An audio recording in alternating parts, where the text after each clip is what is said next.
अस्सलाम वालेकुम जी फ्रेंड्स। आज का जो हमारा टॉपिक है वो है sp2 हिब्रिडाइजेशन। ये आज का हमारा टॉपिक है। लास्ट वीडियो में हमने sp3 हिब्रिडाइजेशन पर बात कर ली थी, आज इस पर है। तो नेक्स्ट वीडियो में हम sp हाइब्रिडाइजेशन या हिब्रिडाइजेशन पर बताने की कोशिश करेंगे। ओके, तो आज स्टार्ट करते हैं। बिस्मिल्लाहिर्रहमानिर्रहीम सल्लल्लाहु अला मुहम्मद सल्लल्लाहु अलैहि व आलिहि वसल्लम व बारक वसल्लम। अब देखें व्हेन, सबसे पहले डेफिनेशन देखते हैं कि हम sp2 हाइब्रिडाइजेशन या हिब्रिडाइजेशन की डेफिनेशन में क्या है।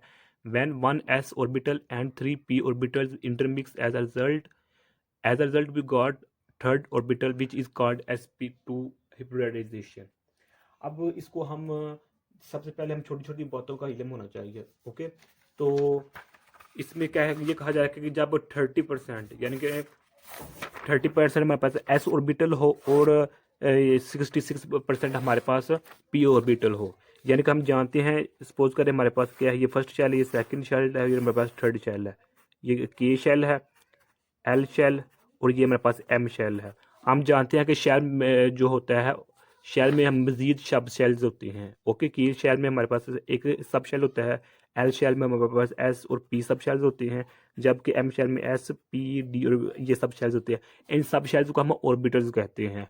तो इसका मतलब क्या हुआ कि जब हमारे पास 3% हमारे पास 33% हमारे पास एस ऑर्बिटल हो, सब शेल हो, और 66 इतने परसेंट हमारे पास पी सब शेल्स यानी कि पी ऑर्बिटल्स हों। जब ये आपस में इंटरमिक्स करते हैं तो एज अ रिजल्ट हम एक न्यू ऑर्बिटल अगेन करते हैं। उस न्यू ऑर्बिटल को हम sp2 हिब्रिडाइजेशन का नाम देते हैं। ओके हो गया। अब ये देख हमारे पास सामने लिखा हुआ है। अब इसको हम एक एग्जांपल के जरिए समझने की कोशिश करते हैं। एग्जांपल जो कॉमन से ली जाती है वो हमारे पास है ईथीन की। किसकी? ईथीन की। अब सबसे पहले हमें इलेक्ट्रॉनिक कन्फिग्रेशन आनी चाहिए। इस पर हमारे तौर पर वगैरह तो एक वीडियो भी बनी हुई है इन ऑर्गेनिक केमिस्ट्री की। ये देखिए लेक्चर नंबर हमारे पास कितना है, ये 5 लेक्चर है। अगर आप, मैं समझता हूँ अगर हम लोगों को लेक्चर नंबर 2, 6, 3, 4 और 5 ये 4 टॉपिक्स आते हैं तो मैं समझता हूँ हम लोगों की इन ऑर्गेनिक केमिस्ट्री के जो पिलर्स हैं, बेसिक चीज़ें वो हमें आ जाती हैं। अगर आप लोगों को ये 4 टॉपिक्स आते हैं तो बेस्ट, अगर नहीं आते तो इनके जो लिंक्स होंगे वो इंशाल्लाह रहमान आप लोगों को डिस्क्रिप्शन में मिल जाएंगे। तो इलेक्ट्रॉनिक कन्फिग्रेशन बेस्ट यानी बेसिक चीज़ है इसमें। तो देखिए सबसे पहले हमारे पास ये क्या है, इथीन है। इथीन है, तो सबसे पहले देखिए हमारे पास जो हाइड्रोजन है इसकी जो इलेक्ट्रॉनिक कन्फिग्रेशन है वो तो ये है हमारे पास। ओके हो गया, यानी कि हाइड्रोजन अपने ऑक्टेट को मुकम्मल करने के लिए एक इलेक्ट्रॉन की ज़रूरत महसूस करता है। अब कार्बन की बात करते हैं। तो कार्बन में पास एटॉमिक नंबर 6 होता है, तो इसमें जो इलेक्ट्रॉनिक कन्फिग्रेशन की हो इस तरह होगी 2, 4। तो ये बाकी दो दो 4, बाकी दो इसमें आ जाएंगे, बाकी जो दो इसमें आएंगे उनकी तरतीब इस तरह होगी। अच्छा, ये एस पी एस, ये हमारे पास सेकंड शेल का एस शेल है, ये px 2py 2pz। ओके, तो ये इस तरह है। अब ये हमारे पास ग्राउंड स्टेट है। क्या हमारे पास है कि ग्राउंड स्टेट है। जब ये स्टेट ग्राउंड स्टेट से इसको हम एक्साइटेड स्टेट में लेकर जाएंगे तो हमारे पास जो हमारे पास इसमें एक इलेक्ट्रॉन होगा वो शिफ्ट हो जाएगा इधर से इधर, यानी कि इधर 0 था इधर 1 हो जाएगा। ओके, तो यहाँ से हम नतीजा क्या अखज़ कर सकते हैं कि जो हमारे पास कार्बन है ये ज़्यादा से ज़्यादा 4 बॉन्ड बना सकती है। तो चूंकि हम स्टडी कर रहे हैं sp2 है, हिब्रिडाइजेशन स्टडी कर रहे हैं, उसमें हमारे पास क्या होता है, उसमें हमारे पास ए 1s होता है और 3p ऑर्बिटल्स होते हैं। ओके हो गया। तो अब यहाँ से जो हमारे पास, सॉरी गलती होगी, 2 और p ऑर्बिटल्स होते हैं, यानी कि 1s ऑर्बिटल होता है इसमें, और जो हमारे पास 2p ऑर्बिटल्स होते हैं, यानी कि 1 सब शेल होता है और 2 हमारे पास सब शेल्स होते हैं। जब ये इसमें आपस में इंटरमिक्स करते हैं या मिलते हैं तो हमारे पास sp2 ऑर्बिटल भी मिलता है।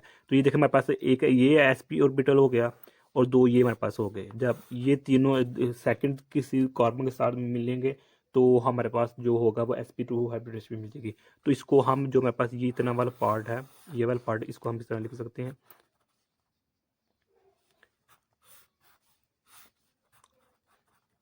1 2 3 4। ओके, अब ये हमारे पास क्या है, ये जो 4 है, 1 2 3 और 4, सॉरी 3, 1 2 और 3, ये हमारे पास 3 है ना। 2 p ऑर्बिटल्स होते हैं और एक 1s ऑर्बिटल होता है। तो आपस में जब इंटरमिक्स करते हैं, इंटरमिक्स होते हैं, तो हमारे पास ये अनहाइब्रिडाइज्ड ऑर्बिटल्स आ जाते हैं। यानी कि अब क्या है कि जो हमारे पास एस पी एक्स और पी वाई की जो हमारे पास हिब्रिडेशन है वो तो बन चुकी है, sp2 हिब्रिडेशन बन चुकी है जब ये इंटरमिक्स करने से पहले। लेकिन जब आपस में इंटरमिक्स करेंगे तो हमारे पास अनहिब्रिडाइज्ड ऑर्बिटल से हिब्रिडाइज्ड ऑर्बिटल में कन्वर्ट हो जाएंगे। ओके, यानी कि कहने का मतलब क्या है कि जो हमारे पास एस ऑर्बिटल होता है उसको हम इस तरह डिनोट करते हैं, जो हमारे पास पी एक्स होता है उसको हम किस तरह डिनोट करते हैं, पी जो हमारे पास होता है, पी एक्स जो हमारे पास होता है, एक्स को हम इस तरह डिनोट करते हैं। ओके, जो हमारे पास पी वाई होता है, पी वाई को हम इस तरह डिनोट करते हैं। ओके, जब ये तीनों चीज़ों किसी सेकंड के साथ में इंटरमिक्स करेंगे तो हमारे पास एसपी बन जाएगा। अब देखें, ये हमारे पास क्या है, अनहाइब्रिडाइज्ड ऑर्बिटल्स हैं। क्या है हमारे पास, अनहाइब्रिडाइज्ड ऑर्बिटल्स हैं। जब इसको हम एक्साइटेड स्टेट मतलब यानी कि जब इसको हम इंटरमिक्स करवाते हैं, ऐसे हमारे पास हो गया p x plus p y, ये हमारे पास एस है, ये हमारे पास पी है और एक्स ऑर्बिटल, ये हमारे पास पी ऑर्बिटल है। जब ये आपस में इंटरमिक्स करते हैं तो हमारे पास इस तरह की शेप बनती है। ओके, यानी कि ये हमारे पास क्या थे, ये वाले जो ये हमारे पास है ये अनहिब्रिडाइज्ड ऑर्बिटल्स हैं, ये हमारे पास हिब्रिडाइज्ड ऑर्बिटल्स हैं। यानी कि अब इनकी जो एनर्जी है और जो शेप है वो सेम है। ओके हो गया। तो अब देखें कि जो हमारे पास इसकी जो हमने एग्जांपल ली हुई है पहले के, जो हमारे पास है इथीन है। ओके, इथीन में हमारे पास सबसे पहले क्या आ जाता है, ये एक ये कार्बन एक ये कार्बन है, दो हाइड्रोजन ये दो हाइड्रोजन ये हैं। तो सबसे पहले इसके इलेक्ट्रॉनिक कन्फिग्रेशन में हमारे पास ये आ जाता है। फिर ये सेकंड कार्बन इसमें भी इस तरह होगा कि देखें जो हमारे पास है, यानी कि इसको हम इस तरह डिनोट करते हैं, ये हमारे पास एक्स एक्सिस है, ये हमारे पास क्या है, इसको हम जी एक्सिस कह रहे हैं और ये हमारे पास वाई एक्सिस है। ओके, तो इसमें देखें कि जो हमारे पास है पी एक्स होता है, पी एक्स तो वो यहाँ आएगा, डन हो गया। तो इस कार्बन की वजह से पी एक्स ये हो गया, इस कार्बन की वजह से जो पी वाई है वो क्या है, ऐसे आ गया, डन हो गया। अब जमा, अब इस कार्बन की वजह से जो हमारे पास होगी, तो इसकी वजह से भी ये पी एक्स है, ये में हमारे पास क्या है, हमारे पास क्या है, पी वाई है। ओके, तो अब ये तो हो गया हमारे पास जो हिब्रिडाइज्ड ऑर्बिटल यानी कि जिनकी एनर्जी और शेप सेम थी। लेकिन जो हमारे पास अब जो हमारे पास ये हिब्रिडाइज्ड ऑर्बिटल बन आ चुके हैं, जब ये आपस में इंटरमिक्स करते हैं तो जो इस तरह करते हैं। ओके, ये देखिएगा, इनके जो एंगल बनता है वो 120 का बनता है। ओके, जब ये हमारे पास हिब्रिडाइज्ड ऑर्बिटल्स और अनहिब्रिडाइज्ड ऑर्बिटल्स आपस में मिलते हैं दोनों कार्बन के, यानी कि जो हमने एग्जांपल ली हुई है, ये हमारे पास एग्जांपल है। तो ये देखें, इसको हम इस तरह लिखते हैं, यानी कि इधर हम लिख देते हैं, वो इस तरह के देखें जो हमारे पास है, ये हमारे पास एक्स एक्सिस है, ये हमारे पास इसको हम वाई जी एक्स का नाम दे रहे हैं, जी एक्सिस को हम एक्सिस का, और इसको हम दे रहे हैं वाई एक्स का नाम दे रहे हैं। ओके, तो ये इस कार्बन की वजह से और ये इस कार्बन की वजह से, इस कार्बन की वजह से जो हमारे पास हिब्रिडाइज्ड ऑर्बिटल्स आए हैं, यानी कि जो हमारे पास हिब्रिडाइज्ड ऑर्बिटल्स हैं वो ये हैं, इस शेप में आते हैं, जिसको हम इधर इस तरह नोट कर लेते हैं।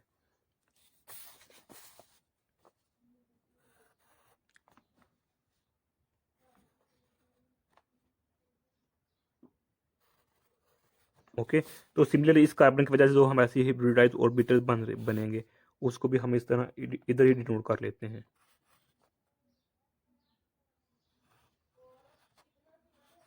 अब जो हमारे पास इस कार्बन का जो हमारे पास इस, अच्छा पहले हम लिख ही लेते हैं इधर।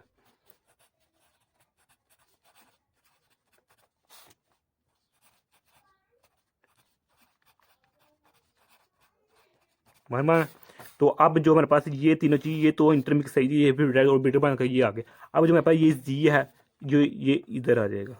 ओके, लो अब इनका जो नतीजा आपस में इंटरमिक्स करेंगे, ये दोनों इंटरमिक्स करेंगे तो हमारे पास जो होगा ये जी एक्स, ये इस जी एक्स पे हमला कर देगा। ओके, आपस में क्या करेंगे, आपस में इंटरमिक्स करेंगे, जो ये दोनों शिप हैं ये भी आपस में क्या होंगी, इंटरमिक्स करेंगे, तो हमारे पास जो एज नतीजा निकलेगा वो इस तरह का निकलेगा।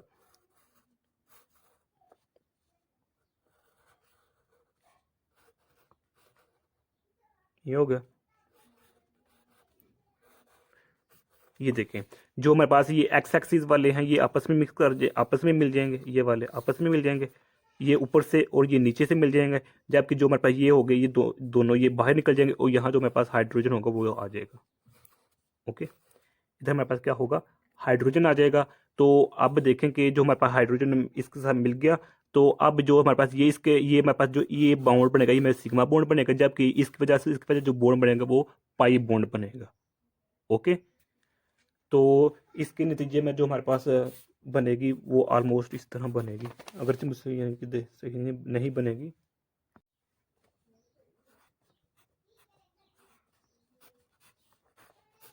ये मेरे पास क्या है, ये सिग्मा बॉन्ड्स है, ये मेरे पास सिग्मा बॉन्ड्स हैं, ये एक ये सिग्मा बॉन्ड, एक ये सिग्मा बॉन्ड, ये सिग्मा बॉन्ड, ये और इसकी वजह से जो अपर और लोअर की वजह से वो उधर मेरे पास क्या बनेगा, पाई बॉन्ड बनेगा।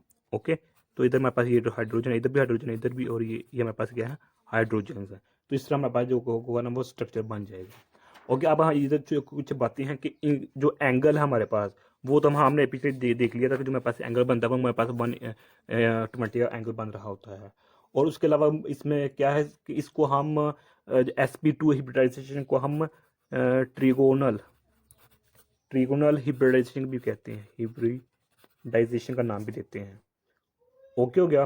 तो इसमें एक और बात ऐड कर लें, वो ये कि जो हमारे पास 3 हिब्रिडाइड ऑर्बिटल्स होते हैं वो वन प्लेन में ही लाई कर रहे होते हैं। ओके, जो हमारे पास 3 और हिब्रिडाइड ऑर्बिटल्स होते हैं वो वन प्लेन में ही लाई कर रहे होते हैं। और इसके अलावा हमारे पास इसमें सिग्मा बॉन्ड भी होते हैं और पाई बॉन्ड भी पाए जाते हैं। इसके अलावा इसको हम अनसैचुरेटेड हाइड्रोकार्बन का नाम भी देते हैं, अनसैचुरेटेड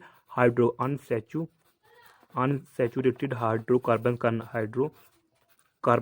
हाइड्रोकार्बन किसको कहते हैं, जिसमें हमारे पास हाइड्रोजन कार्बन वापस में पाया जाए। जबकि अनसैचुरेटेड उस हाइड्रोकार्बन को कहते हैं जिसमें हमारे पास पाई बॉन्ड भी मौजूद हो।